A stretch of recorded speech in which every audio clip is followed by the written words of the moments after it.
Lara, une mère célibataire de 35 ans, vivait une routine paisible avec sa fille de 7 ans, Isabella.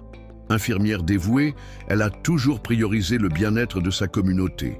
Ce jour-là, comme tous les autres jours, elle marchait dans la rue avec sa fille pour se rendre à l'école, sans imaginer ce qui allait se passer. Tout semblait normal jusqu'à ce que 2 policiers s'approchent d'elle, sans raison apparente. « Excusez-moi, madame, nous allons devoir vous fouiller. » La peur a essayé de prendre le dessus, mais Lara est restée calme. Sans comprendre la situation, elle a discrètement sorti son téléphone portable et a commencé à enregistrer. Avant de continuer cette histoire, abonnez-vous à la chaîne. Beaucoup de nos spectateurs ne sont pas encore abonnés et vous ne voudrez pas manquer les histoires qui changent la vie que nous avons à partager. Abonnez-vous maintenant et activez la cloche pour ne manquer aucune mise à jour. La tension dans l'air était palpable, mais Lara ne perdait pas le contrôle. Elle savait qu'elle devait rester calme. Après tout, elle était infirmière et avait l'habitude de faire face à des situations stressantes au travail. Il n'aurait cependant jamais imaginé que son expérience dans le domaine de la santé et son engagement envers la communauté seraient la cible de quelque chose d'aussi inattendu. Alors que les agents fouillaient ses sacs et lui posaient des questions agressives sur sa vie personnelle, elle essayait de comprendre ce qui se passait. La fille de Lara, Isabella, se tenait à côté d'elle, lui tenant fermement la main, les yeux curieux et inquiets. Voyant que rien de plus qu'un moment inconfortable ne semblait se produire, Lara prit une profonde inspiration et se souvint de sa position. Elle n'était pas seulement une infirmière, elle faisait également partie d'une organisation dédiée à la surveillance des abus policiers. Son esprit commença à s'emballer, pensant à chaque détail. Alors que les agents continuaient à la fouiller sans explication, Lara a réussi à garder son sang-froid et à enregistrer chacun de ses mouvements. Elle savait que c'était mal. Quand l'un des policiers a finalement réalisé qu'elle travaillait à l'hôpital et qu'elle faisait partie de cette organisation, leur attitude a changé, mais l'atmosphère était déjà tendue. Le changement d'attitude de la police était notable, mais il était déjà trop tard pour dissimuler ce qui se passait. Lara, avec son calme inébranlable, gardait son téléphone, un portable enregistrant chaque mot, chaque geste des agents qui semblaient maintenant un peu plus mal à l'aise. L'un d'eux commença à hésiter en regardant les autres, et la tension devint encore plus visible. Mais Lara ne s'est pas laissée ébranler. Elle savait ce qu'elle avait entre les mains, des preuves évidentes d'abus d'autorité. Même sans comprendre pleinement les motivations des policiers, elle réalisa que la seule chose qu'elle pouvait faire maintenant était de maintenir sa position ferme, comme elle l'avait toujours fait dans la vie. « Si tu n'as rien contre moi, pourquoi fais-tu ça ?» Lara demanda, sa voix calme, mais remplie d'une puissance tranquille. Le policier, qui semblait être le chef de l'approche, regarda les autres, comme s'il attendait une réponse. Mais la situation devint encore plus tendue. Lara savait qu'ils venaient d'entrer dans un territoire dangereux, non seulement pour eux-mêmes, mais aussi pour la confiance de la communauté avec laquelle elle avait toujours travaillé.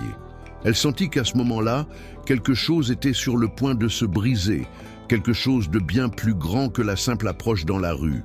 Le silence qui suivit sembla plus épais que n'importe quel mot ne pouvait l'être. Lara regarda les visages des policiers et vit le changement subtil d'attitude, mais l'indignation brûlait toujours en elle. Ils ne le savaient pas, mais la seule chose qu'elle voulait maintenant était de s'assurer que cela ne reste pas impuni. Les social. Une preuve qu'elle recueillait sur son téléphone était son assurance, sa garantie que la vérité serait révélée. Alors que la police continuait d'essayer de justifier son action insensée, Lara, avec un regard ferme dans les yeux, a envoyé un message à l'organisation de surveillance dont elle faisait partie, avec les mots « Je suis approchée de manière abusive, j'ai déjà tout enregistré ». Isabella, qui était restée silencieuse jusqu'à ce moment-là, regarda sa mère, ne comprenant pas complètement ce qui se passait, mais avec une expression inquiète. Lara fit un geste doux de la main, essayant de la rassurer. Elle ne voulait pas que sa fille ressente le poids de l'injustice qui lui était imposée. Mais en même temps, Elle savait que cela faisait partie d'une réalité qu'elle ne pouvait pas cacher à Isabella. Ce moment resterait certainement à jamais gravé dans la mémoire de sa fille. Mais Lara veillerait à lui montrer que ce qui est juste doit toujours être défendu, quel qu'en soit le prix. La tension entre les policiers était visible, mais Lara était déterminée à ne pas céder. Elle savait que si rien n'était fait, l'injustice continuerait. À chaque seconde, la situation devenait plus surréaliste, mais elle ne pouvait pas laisser la peur ou la colère prendre le dessus. L'enregistrement était sa seule protection. Leur réponse a pris la forme d'une tentative d'intimidation à peine déguisée. « Vous ne savez pas à qui vous avez affaire », a déclaré l'un des officiers avec un sourire cynique. Lara, son téléphone toujours en train d'enregistrer, le regarda attentivement et répondit calmement « Non, mais je sais exactement ce qui est bien ». Dans son esprit, elle savait déjà ce qu'elle ferait une fois rentrée à la maison. Il n'y aurait plus de silence. Le relevé de ces heures était là, prêt à être partagé avec l'organisme de surveillance et, si nécessaire, avec les autorités supérieures. Lara avait toujours cru que la vérité était le seul chemin vers le changement. Et elle était maintenant prête à se battre pour cela. Ce qui a commencé comme une simple promenade avec sa fille s'est transformé en une bataille pour la justice. À ce moment-là, elle savait que ce qui était en jeu n'était pas seulement sa liberté, mais la confiance de la communauté dans les autorités, et elle ferait tout ce qu'il fallait pour le restaurer. Finalement, après ce qui a semblé être de longues minutes, la police a abandonné. Le chef de l'approche, le visage fermé, fit un pas en arrière et regarda les autres. La tension était dans l'air, mais leur attitude changea une fois de plus, cette fois avec un ton d'hésitation. Lara, cependant, ne se sentait pas soulagée. Elle savait que ce changement de comportement ne signifiait pas que tout était résolu. Mais avec l'enregistrement en main, elle savait qu'elle était prête pour l'étape suivante. Ils ont essayé de justifier la situation en prétendant que c'était une erreur. Mais Lara n'a pas été dupe. Ce qui se passait là n'était pas une erreur, c'était une manifestation évidente d'abus de pouvoir. « Puisque tout est réglé, pouvons-nous y aller ?» Lara demanda, restant calme, mais ne cachant pas l'indignation dans sa voix. La petite Isabella, qui jusque-là était restée silencieuse et observait sa mère avec des yeux curieux et inquiets, poussa un soupir de soulagement lorsqu'elle vit que la situation touchait à sa fin. Elle ne comprenait toujours pas complètement ce qui s'était passé, mais elle pouvait sentir la tension chez sa mère. Lara savait cependant que l'impact de cette décision serait durable, non seulement pour elle, mais surtout pour sa fille. Elle devait s'assurer que l'expérience d'aujourd'hui soit un tournant, non seulement pour sa propre vie, mais aussi pour la compréhension de sa fille sur la manière de lutter pour la justice. Dès que les policiers se sont éloignés, Lara a pris la main d'Isabella et a jeté un dernier regard aux agents qui semblaient maintenant déconcertés et impatients. Elle sentait une colère monter en elle, mais aussi un sentiment de victoire silencieuse. Non pas à cause de la confrontation elle-même, mais parce qu'elle savait qu'à ce moment-là, elle avait quelque chose de puissant entre ses mains, la vérité. Elle a non seulement enregistré ce qui s'était passé, mais elle a également montré à quel point elle était forte face à l'inattendu.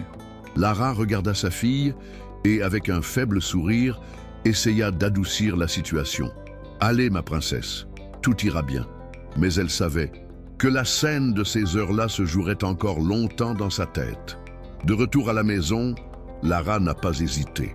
Son téléphone en main, elle a immédiatement partagé la vidéo avec l'organisation de surveillance des abus policiers à laquelle elle appartenait. Elle savait qu'avec ces images, elle aurait le soutien nécessaire pour ne pas laisser cet événement tomber dans l'oubli. Ce ne serait pas facile, et elle savait qu'il y aurait de la résistance. Mais sa mission était claire. Elle ferait tout pour que les abus de pouvoir soient révélés, sans craindre les conséquences. Pendant qu'Isabella jouait dans sa chambre, Lara restait dans le salon, regardant une fois de plus la vidéo, contemplant le poids de la situation. Elle ressentait un tourbillon d'émotions, mais surtout un sentiment de devoir, la certitude qu'elle faisait ce qu'il fallait. Dans les jours qui suivirent, la tranquillité de la routine de Lara fut rompue. Elle savait qu'elle s'engageait dans quelque chose de plus grand, qu'elle ne l'imaginait, mais elle n'avait aucun regret. La révélation publique de cet abus d'autorité a entraîné un poids, mais aussi un sentiment de devoir accompli. Elle a commencé à recevoir des messages de soutien, principalement de la part de collègues, de la communauté et même d'étrangers, qui la félicitaient pour son courage. Mais il y avait aussi une résistance silencieuse. Il ne fallut pas longtemps avant qu'elle commence à remarquer des regards étranges, des chuchotements au coin des rues et même une certaine hostilité de la part de personnes qui la considéraient auparavant comme une référence dans la communauté. Le plus dur a été de gérer la pression à la maison. Isabella, avec son innocence enfantine, ne comprenait pas pleinement l'ampleur de ce qui s'était passé, mais elle sentait le changement. Parfois, elle posait des questions sur ce qui s'était passé avec maman et la police, et Lara, le cœur lourd, lui expliquait simplement, essayant de la protéger des complexités de la situation. « Parfois, nous devons faire ce qui est juste, même quand c'est difficile, » dit-elle. Mais le doute dans les yeux d'Isabella la mettait toujours mal à l'aise. Elle voulait que sa fille soit plus forte qu'elle sache que le combat pour la justice en vaut toujours la peine. Au fil des jours, Lara se retrouva tiraillée entre le sentiment d'accomplissement et le poids de la pression. Bien qu'elle ait reçu du soutien, il y avait des moments où la solitude semblait l'envelopper. La vidéo avait déjà circulé et les répercussions ont commencé à prendre des proportions qu'elle n'avait pas anticipées. Elle savait qu'elle ne pouvait pas abandonner. Mais elle savait aussi que ce combat était loin d'être simple. Une nuit, alors qu'il était dans la cuisine, en train de préparer le dîner pour Isabella, il reçut un appel inattendu. Il s'agissait d'un collègue de l'hôpital qui était préoccupé par la situation et qui souhaitait la rencontrer pour discuter de ce qui s'était passé. Lara sentit un frisson lui parcourir le dos. Elle savait que ce moment serait crucial. La rencontre avec son collègue, Georges, a été une nouvelle étape dans sa réflexion sur ce que signifiait réellement faire partie d'un changement. Au cours de la conversation, Georges lui a conseillé de consulter un avocat, car les autorités locales commençaient à intervenir. « Il pourrait essayer de t'intimider, Lara. Ce n'est pas une situation qui se règle rapidement. » l'a-t-il averti d'un ton sérieux, mais avec un regard encourageant. Lara savait qu'il avait raison. Elle n'avait pas seulement affaire à la police, mais à un réseau de protection mis en place pour dissimuler les abus de pouvoir. C'était un système complexe et elle se trouvait désormais au centre de celui-ci, remettant en question tout ce qu'elle croyait être juste. Le sentiment d'être seule dans un combat aussi important commençait à devenir plus intense. Lara commença à sentir que chacun de ses pas était observé, et pas seulement par ceux qui voulaient la protéger. La pression psychologique était lourde, mais il y avait une flamme en elle qui ne voulait pas s'éteindre. Elle savait que sa cause était légitime, et cela la poussait à continuer. Alors que la lutte externe se déroulait avec les organismes responsables, la lutte interne était plus complexe. Elle devait équilibrer sa vie de mère et de professionnelle avec la responsabilité qu'elle ressentait désormais d'être une défenseur de la justice. Ce que Lara ne savait pas, c'est que son courage deviendrait une source d'inspiration pour beaucoup, mais elle ne s'en rendrait compte qu'avec le temps. Le moment le plus décisif est arrivé lorsque l'hôpital où il travaillait a finalement appris la gravité de la situation. Les supérieurs de Lara l'ont convoquée à une réunion et elle est arrivée le cœur battant, ne sachant pas exactement à quoi s'attendre. La surprise est venue lorsque le directeur de l'hôpital lui a offert un soutien inconditionnel. « Tu fais ce qu'il faut, Lara, » dit-il, son expression sérieuse. « Nous ne sommes pas là pour vous mettre la pression. Nous voulons que vous sachiez que nous sommes de votre côté. » Cette démonstration de solidarité lui a fait comprendre que, malgré les adversités, elle n'était pas seule. Elle ressentit une vague de soulagement, mais en même temps, le poids de la responsabilité devint encore plus fort. Elle ne pouvait pas échouer, pas seulement pour elle-même, mais pour tous ceux qui croyaient en elle. Les dates et semaines suivantes furent un tourbillon. Lara a réalisé que sa décision de dénoncer les abus policiers commençait à susciter un mouvement. Les habitants de la communauté ont commencé à se mobiliser, à participer à des manifestations pacifiques, à soutenir leur lutte et à exiger des changements. Mais tout n'a pas été facile. Un après-midi, Lara a reçu un appel menaçant. Quelqu'un essayant de l'intimider pour qu'elle abandonne l'affaire. La peur ne pouvait pas la vaincre. Elle savait que ce n'était qu'une autre tentative pour la faire taire. Et Lara ne céderait pas. Le sentiment qu'elle faisait la bonne chose était renforcé. Et à chaque message de soutien qu'elle recevait, elle se sentait de plus en plus forte. Le plus grand défi restait cependant à venir. Un jour de pluie, elle a été convoquée à une autre réunion avec les organismes d'inspection. Cette fois, la pression était plus forte. Ils savaient qu'elle avait les preuves dont ils avaient besoin pour faire avancer l'affaire, mais ils savaient aussi qu'ils ne pouvaient pas simplement l'ignorer. Lara y est allée seule, le cœur lourd mais l'esprit clair. Elle savait qu'elle allait devoir affronter une bataille qui exigerait du courage, de la persévérance et surtout de la foi. En entrant dans la pièce, le regard fixe et sans hésitation, elle a déclaré « Je ne suis pas ici pour être réduite au silence. Je suis ici pour veiller à ce que justice soit rendue. » La réunion a été longue et pleine de tension. Lara avait l'impression que chaque mot qu'elle prononçait était soigneusement analysé, mais elle ne vacilla pas. Il savait que c'était le moment où son courage devrait être plus fort que jamais. La conversation tournait autour des preuves qu'elle avait recueillies, et la pression pour qu'elle abandonne la plainte augmentait de minute en minute. Mais Lara, avec son calme habituel, affrontait chaque question, chaque tentative de détourner l'attention du cœur du sujet, avec la fermeté de quelqu'un qui savait qu'elle était du bon côté. Lorsque les représentants ont tenté d'utiliser l'excuse selon laquelle des erreurs se produisent, Lara n'a pas hésité à les affronter. Ce n'est pas une erreur, c'est un abus de pouvoir. À ce moment-là, Lara a réalisé quelque chose qu'elle n'avait peut-être pas réalisé auparavant. Son combat n'était pas seulement contre les abus de ces deux policiers, mais contre un système qui était prêt à dissimuler l'injustice. Elle sentait des papillons dans l'estomac, mais aussi une clarté, comme si toutes les pièces commençaient à s'assembler. Le sentiment d'être seule, d'être un oubli, a disparu. Elle était connectée à quelque chose de plus grand. Elle savait que son combat ne faisait que commencer. Mais maintenant, plus que jamais, elle ressentait la force du changement. Le processus était ardu et chaque jour, Lara ressentait le poids des décisions qu'elle prenait. Mais quelque chose d'inattendu s'est produit. La pression qu'elle ressentait a également commencé à être ressentie par les policiers impliqués. La vidéo que Lara avait enregistrée, les preuves qu'elle avait présentées, ont commencé à amener d'autres personnes à remettre en question les actions des policiers et les méthodes utilisées par la société. Petit à petit, l'histoire a pris des proportions plus grandes que ce que Lara avait imaginé.